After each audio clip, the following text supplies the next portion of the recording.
Poise and Power. Part 4. Cultivate the calm attitude. Learn to pass through all kinds of experiences without deviating for a moment from the true state of living serenity. All forms of restlessness waste energy and must be overcome ere perfect poise can be attained. The same is true of everything that agitates mind or disturbs consciousness. It is possible to reach a state where nothing disturbs you, and it is possible to live constantly in that state while being in the very midst of the hustle and bustle of the industrial world. This state is not attained by a deadening of the sensibilities, because a mastery of the forces of life always causes the sensibilities to become finer and keener than ever before. You are consequently aware of everything, but disturbed by nothing. The harmony of your life is so deep, so positive, and so strong that discord cannot affect it.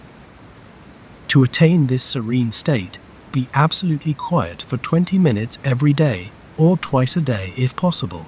Do not simply be quiet. Try to feel the life and the power of the calm state. It is not the peace that is simply still that we seek, but the peace that is both strong and still. During this exercise, picture in mind the most perfect conception that you can form of the calm attitude, and mentally feel that you are in that attitude. After a few days, you will begin to become conscious of the serene state. This means that the serene state is being established in you. The value of mind picturing in this connection is very great, as it is in nearly everything that we accomplish in life. We may not have thought of it before, but the fact is that practically everything that has ever been done by man began in a mental picture. Mind picturing is rapidly becoming a great art, and those who neglect to study its principles will be left in the rear. Before you attempt to enter this quiet state, relax body and mind. Turn attention upon the depth of your being, knowing that the depth of your own being is still, absolutely still, just as the depths of the sea. After giving a few moments to the deep silence within, give up your entire personality to the silent thought that will naturally follow, but never try hard to be quiet. The serene state comes through the absence of trying. We reach this state not by trying to be still, but by being still. In this connection, it is well to remember that the greatest capacity of mind comes from the strong, silent life force, and that this life force comes into expression only when we are in the calm attitude. The idea that one must become strenuous in order to do things should be eliminated completely, because it is the opposite to the truth. The mind that remains constantly in a serene state will do a great deal more work in a day than the mind that is strenuous. And what is better still, the serene mind will do better work and live much longer. The reason is that the serene mind not only saves its power for actual constructive work, but is also in touch with the depths of real life, and there is nothing that has greater power than real life. 20 minutes taken once or twice a day for the purpose of being absolutely quiet will, if properly employed, produce the calm attitude in a few weeks, after which it will be second nature to be always serene. Every night before going to sleep, concentrate quietly upon the brain center for a few minutes. During this process, gently draw all the finer forces of the mind towards this center. The effect of this method is truly remarkable, not only in a general way, but in several particulars. All forms of nervousness can be cured with this method, and it has never been known to fail in the cure of insomnia. It is a present help in the overcoming of all kinds of physical or mental disturbances, and can cure all kinds of aches and pains of the head almost instantly. It is a well-known fact that all kinds of nervousness, including nervous prostration, are produced by discordant vibrations in the nerve forces, and that all these nerve forces proceed from the brain center. Therefore, when a mental state of perfect peace and harmony is concentrated upon the brain center, the vibrations of the nerve forces will be made harmonious. The result will be relief in a few moments, with perfect harmony throughout the entire system. Nervousness wastes energy to an enormous extent. Therefore, if we wish to save our power, we must proceed to remove this condition at once. The method just presented will absolutely remove every trace of nervousness and is so simple that anyone can apply it correctly. The brain center may be located as a point midway between the opening of the ears or at that point where the spinal cord unites with the brain.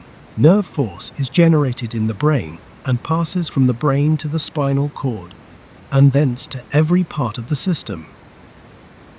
The condition of the vibrations of this nerve force is formed as the nerve force passes from the brain to the spinal cord, that is, at the brain center.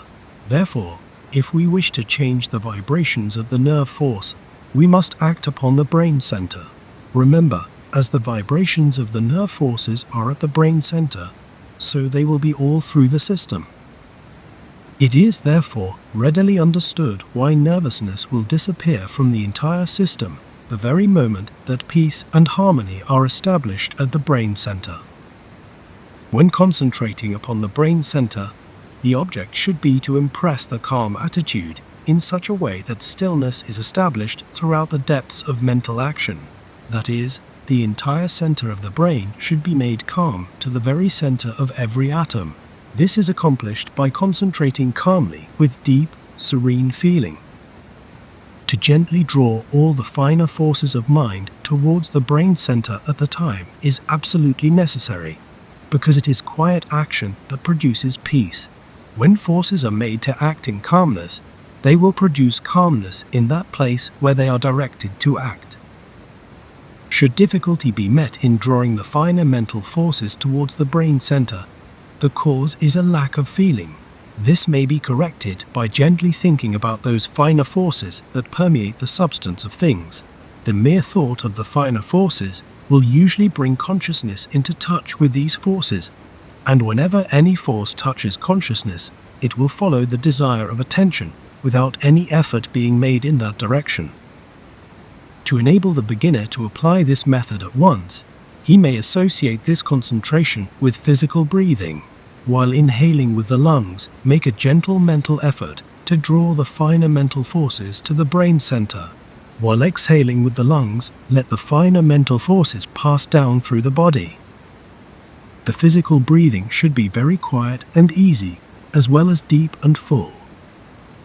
To combine in this way the physical breathing of oxygen with what might be called the mental breathing of finer energies is an exercise that cannot be equaled in value by anything that man can do.